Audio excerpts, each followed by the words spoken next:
여러분 안녕하십니까? 다시 만나게 되어 정말 반갑습니다.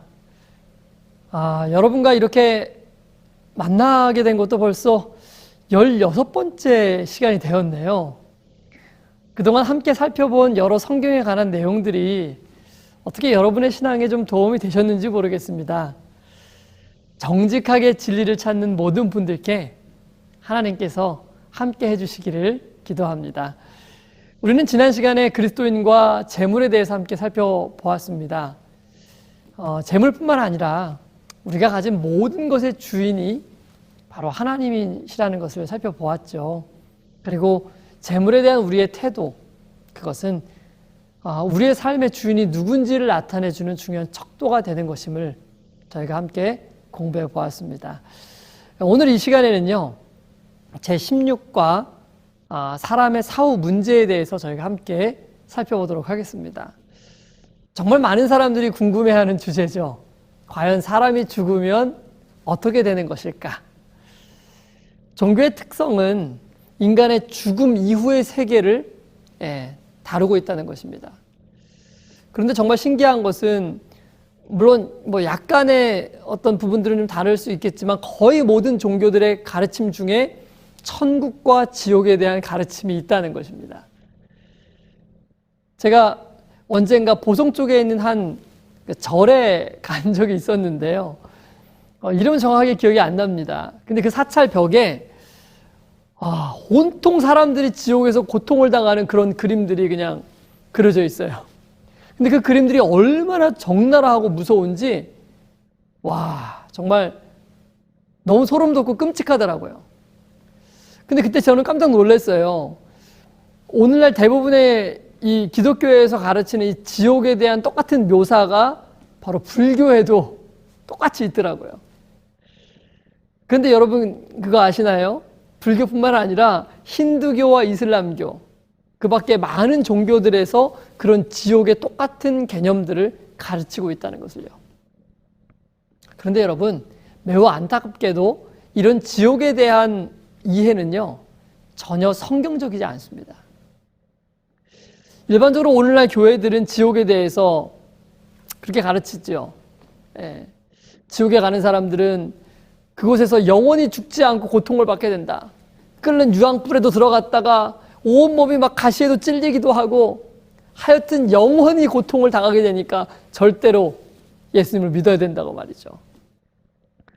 자, 그럼 이런 지옥에 대한 가르침이 성경적인 것일까요?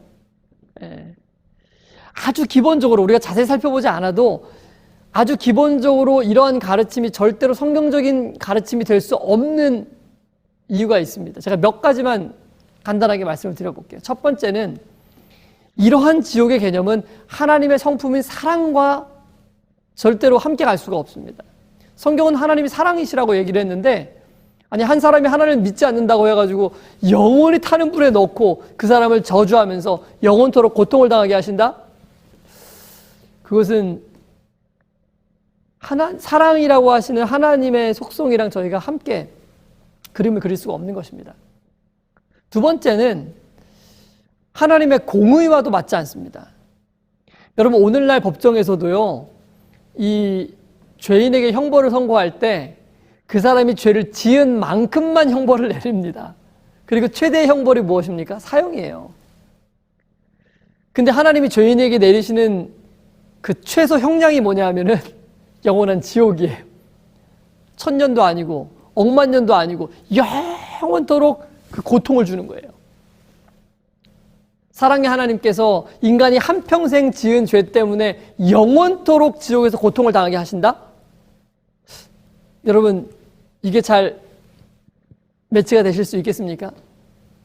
인간이 한평생을 살면 70년, 80년 혹은 많게는 100년 정도로 살 텐데 그동안 이 땅에서 지은 죄가 아무리 많다 할지라도 영원토록 지옥에서 고통을 받게 한다는 것은 상식적으로 이해하기 어려운 것입니다. 공의와 맞지 않아요. 그렇기 때문에 우리가 기존에 알고 있었던 이런 지옥에 대한 개념들은 성경과 일치할 수 없는 것입니다. 자, 그렇다면 성경이 말하는 지옥에 대한 가르침은 무엇일까요? 성경이 말하는 지옥은 죄인이 영원토록 고통받는 장소가 아니고요. 마지막 날에 하나님께서 죄인들을 심판하실 때 그들을 소멸하기 위하여 하늘에서 내려오는 불을 의미하는 거예요. 뭐 그 불에 의해서 얼마나 죄인들이 오랫동안 타고 고통받을 것인가, 뭐 그것에 대해서는 성경이 정확하게 이야기하고 있지 않습니다. 그러나 한 가지 확실한 것은 악인들이 영원히 타지는 않을 것이라는 것입니다. 왜냐하면 그것은 하나님의 공의와 맞지 않기 때문입니다. 사랑이란 것, 사랑에도 맞지 않고요. 지옥의 형벌, 그 형벌의 목적은 무엇이냐면 하나님을 거절한 사람들에게 영원한 형벌과 고통을 주는 것이 아니고, 하나님을 거절한 사람들에게 하나님을 주인으로 선택하지 않은 그들의 결정대로, 즉 죽음을 주는 것, 그것이 심판의 목적이죠. 그러므로 영원히 고통을 당하는 지옥의 개념은, 여러분, 그것은 성경적이지 않습니다. 성경이 말하는 영원한 지옥불이라는 뜻의 의미가 무엇일까? 그렇다면 이 지옥불은 영원토록 세세토록 죄인을 태우는 불이 아니고요, 그 지옥불의 결과가, 그 형벌의 결과가 영원토록 미치겠다는 의미인 것입니다.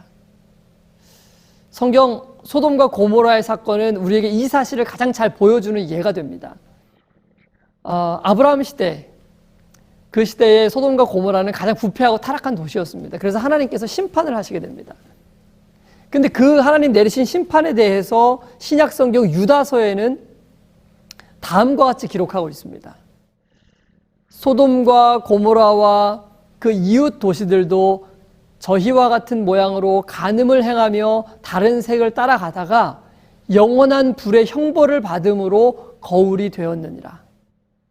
소돔과 고모라가 영원한 불의 형벌을 받았다라고 기록되어 있는 것입니다.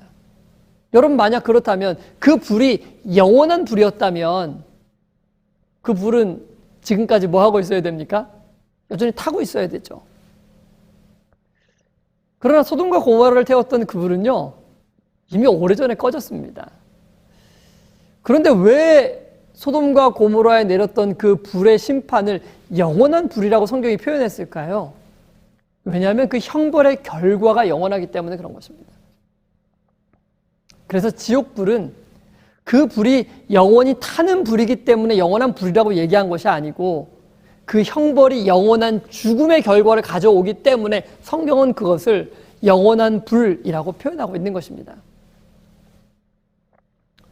자, 여러분, 그렇다면은 너무나 정말 놀라운 이야기잖아요. 왜냐하면 오늘날 대부분의 기독교가 이 지옥에 대한 교리를 가지고 있으니까요. 그럼 이 지옥에 대한 개념이 어떻게 해서 생기게 되었을까요? 이 지옥에 대한 개념은요, 죽은 사람의 상태에 대한 잘못된 이해에서부터 시작이 된 것입니다. 사람들이 생각하는 죽으면 영원히 지옥이나 천국을 간다는 그런 개념, 이 모든 것들이 사람에게 영혼이 있다라는 잘못된 착각에서부터 비롯된 것입니다. 오늘날 대부분의 그리스도인들은 사람에게 영혼이 있다라고 믿습니다. 그렇기 때문에 이 몸은 죽어도 그 영혼은 영원히 죽지 않는다. 그래서 그 영혼이 죽지 않기 때문에 그 영혼이 천국이나 지옥을 가야 된다라는 논리가 발생하는 거예요. 그리고 그 영혼이 죽지 않으니까 영혼이 천국에 있든지 아니면 영혼이 지옥에 있든지 둘 중에 하나밖에 생길 수 없는 그런 상황이 만들어지는 것이죠. 그러니까 지옥에 대한 잘못된 이해가 생기게 된 이유는 인간의 죽음 이후의 세계에 대한 잘못된 이해, 그것 때문에 시작이 된 것입니다.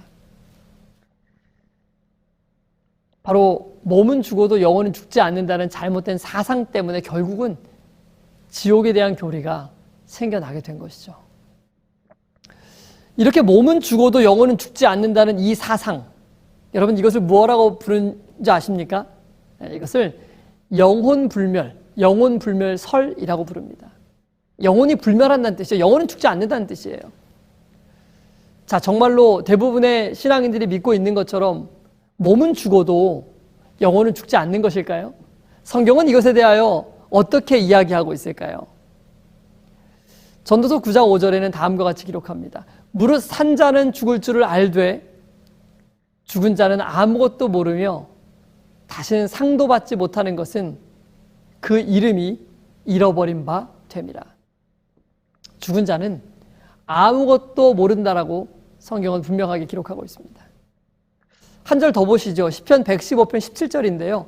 죽은 자가 여호와를 찬양하지 못하나니 적막한 데 내려가는 자들은 아무도 못하리로다. 성경은 죽은 자는 아무것도 알지 못하기 때문에 찬양도 할 수 없다라고 이야기합니다. 사람이 처음 어떻게 창조되었는지에 대해서 우리가 조금 살펴보면 인간의 본질에 대하여 조금 더 깊은 이해를 할 수가 있습니다. 영혼에 대하여 우리가 조금 더 잘 이해할 수 있게 된다는 뜻이죠. 창세기 2장 7절의 말씀입니다. 여호와 하나님이 흙으로 사람을 지으시고 생기를 그 코에 불어 넣으시니 사람이 생명이 된지라. 성경은 하나님께서 아담을 창조하실 때 흙으로 빚으셨다고 기록하고 있습니다. 그리고 하나님께서 그 코에 생기를 후 하고 불어 넣으셨다라고 얘기하고 있습니다. 근데 성경 원문이나 아니면 영어 성경으로 보더라도 하나님께서 불어 넣으신 이 생기라는 단어가 breath, 호흡이라는 뜻을 가지고 있는 것을 볼 수 있습니다. 그러니까 하나님께서 불어 넣으신 것은 생기, 즉 호흡이었습니다. 하나님께서 흙으로 빚으시고 생기를 불어 넣었더니 생명, 즉 살아있는 영혼이 되었다라고 성경은 얘기하고 있는 것입니다. 그러므로 생명이라는 말의 뜻은 살아있는 영혼이란 뜻이에요. 살아있는 존재, 그게 바로 생명이고 영혼인 것입니다. 자, 이걸 공식으로 한번 제가 펼쳐 보이겠습니다. 그러니까 사람이 흙으로 만들어졌으니까 흙 플러스 호흡 이퀄 사람. 사람은 이렇게 만들어진 것입니다. 하나님께서 주신 호흡, 이 생명력이 있기 때문에 우리가 숨을 쉬면서 지금 살아가고 있는 것이죠. 그런데 만약에 사람에게서 이 호흡을 하나님께서 취하여 가시면 어떻게 되는 것일까요? 자, 더하기 공식을 이제는 빼기로 한번 해보겠습니다. 사람에서 마이너스 호흡을 하게 되면 남는 것이 무엇입니까? 바로 흙밖에 남지 않는 것입니다. 우리가 사람이 죽으면은 그 죽은 사람에 대해서 뭐라고 얘기를 하냐면 호흡이 끊어졌다 라고 이야기를 합니다. 그러니까 호흡이 끊어진 사람은 뭐밖에 안 남는다고요? 네, 흙밖에 남지 않습니다. 이건 너무나 당연한 이치예요. 근데 오늘날 수많은 그리스도인들이 사람에게서 호흡이 끊어지면 영혼이 빠져나간다고 믿는 것입니다. 이것은 성경적이지 않습니다. 전구를 한번 좀 예로 들어보죠. 전구가 있습니다. 이 전구에 전기가 연결되어야 되죠. 코드를 꽂는 순간에 전류가 타고 흐르면서 전구에 뭐가 들어옵니까? 빛이 들어와요. 네. 자, 이 전기를 우리가 호흡으로 볼 수 있는 거예요. 그러니까 흙으로 만드신 몸에 하나님께서 호흡을 넣으면 빛이 나는, 살아있는 상태가 되는 겁니다. 그런데 코드를 빼면요. 전기가 끊어지면 어떻게 되는 거예요? 전구만 남고 빛이 없어져 버리는 거예요. 전구만 남고 갑자기 전구에 어떤 영혼이 생기는 것이 아니고요. 네. 빛이 사라져 버리는 것입니다. 마찬가지입니다. 호흡이 끊어지면, 생기가 끊어지면 그냥 흙으로 돌아가는 것입니다. 사람 속에 생기가 들어오면 생명, 살아있는 존재가 되는 것이고 하나님의 생명력이 나가버리면 죽는 것입니다. 성경은 몸과 영혼을 분리해서 보지 않고 하나로 보는 것입니다. 그러니까 성경이 말하는 영혼이라는 말은 어떤 우리 몸속에 혼이 존재한다는 뜻이 아니고 그냥 살아있는 사람 자체를 영혼으로 보는 거예요. 한 영혼. 네. 이것은 이제 그 사도행전의 기록을 통해서도 우리가 살펴볼 수 있는데요. 바울이 죄수의 신분으로 배를 타고 로마로 압송되어 가는 중에 풍랑을 만난 적이 있습니다. 그때 이제 성경에는 그 부분에 대해서 이렇게 기록을 하고 있어요. 사도행전 27장 37절의 말씀인데요. 배에 있는 우리의 수는 전부 276인이더라 라고 기록하고 있어요. 배에 있는 사람의 숫자가 276인이라고 되어 있어요. 근데 한글 성경에는 그 배 안에 있던 사람들 276인이라고 기록하는데 영어 성경에는 276인을 276soul, 그러니까 영혼, 276명의 영혼이라고 기록합니다. 여러분 이해가 되십니까? 그러니까 성경이 얘기하는 영혼이라는 건요, 몸과 분리된 어떤 영적 존재를 말하는 것이 아닙니다. 바로 우리와 같이 하나님이 주신 호흡을 쉬면서 살아있는 존재를 영혼으로 보는 거예요. 우리 실제로 우리 말에서도 그런 표현 많이 하지 않습니까? 아유, 이 불쌍한 영혼 같으니. 그 사람의 혼을 얘기하는 것입니까? 아닙니다. 살아있는 그 사람 자체를 얘기하는 거예요. 에스겔 18장 4절을 한번 보겠습니다. 모든 영혼이 다 내게 속한지라 아비의 영혼이 내게 속함 같이 아들의 영혼도 내게 속하였느니 범죄하는 그 영혼이 어떻게 된다고요? 죽으리라. 영혼이 죽는 것입니다. 네. 성경은 영혼 혹은 영이라는 단어를 무려 1600번이나 언급합니다. 근데 그 중에 단 한 구절도 마치 영혼이 죽지 않고 영혼이 산다라는 그런 인상을 주고 있는 구절이 없습니다. 그렇다면 성경의 가르침이 이렇게 확실한데 도대체 우리는 왜 우리의 몸은 죽어도 영혼이 살아있다는 그런 개념을 우리가 지금 가지게 된 것일까요? 그 처음 시작은 바로 사단이었습니다. 하나님께서는 아담과 하와에게 선악과를 먹으면 반드시 죽으리라 라고 말씀하셨어요. 그런데 뱀은, 사단은 뭐라고 얘기했습니까? 너희가 결코 죽지 아니하리라. 그러나 사단의 이 거짓말은 금방 탄로났죠. 사단은 자신의 거짓말이 들통나게 되니까 또 다른 거짓말을 만들어낸 거예요. 야, 내가 언제 몸이 죽는다 그랬지 영혼이 죽는다 그랬냐. 사람은 몸은 죽지만 영혼은 결코 죽지 않아. 이것이 바로 사단이 만들어낸 거짓말인 것입니다. 여러분, 이 거짓말이 기독교 역사상 어마어마한 피해를 가지고 온 거예요. 우리가 살펴본 이 지옥 교리를 바로 이것 때문에 생겨나게 된 것이고요. 하나님에 대한 수많은 오해들을 불러일으키게 만든 것이 바로 이 개념입니다. 영원히 죽지 않는다는 이 개념. 이 교리야말로 온 세상을 멸망시키기 위해서 사단이 사용하는 가장 큰 걸작품 중에 하나예요. 왜냐하면 지옥 교리는요, 하나님을 무서운 분으로 생각하게 만들기 때문에 그렇습니다. 그래서 사람들로 하여금 하나님을 사랑할 수 없게 만들어요. 여러분, 우리 모두 이러한 사단의 거짓말에 절대로 현혹되지 않게 되기를 간절히 바랍니다. 네, 다음 시간에는요, 제17과 영과의 교통에 대해서 함께 좀 살펴보겠습니다. 영혼불멸 사상은 우리가 생각하는 것 이상의 피해를 오늘날 교회 안에 가지고 왔습니다. 뿐만 아니고 사단은 이 놀라운 기만을 통해서 수많은 사람들을 멸망에 빠뜨리고자 하는 계획을 가지고 있어요.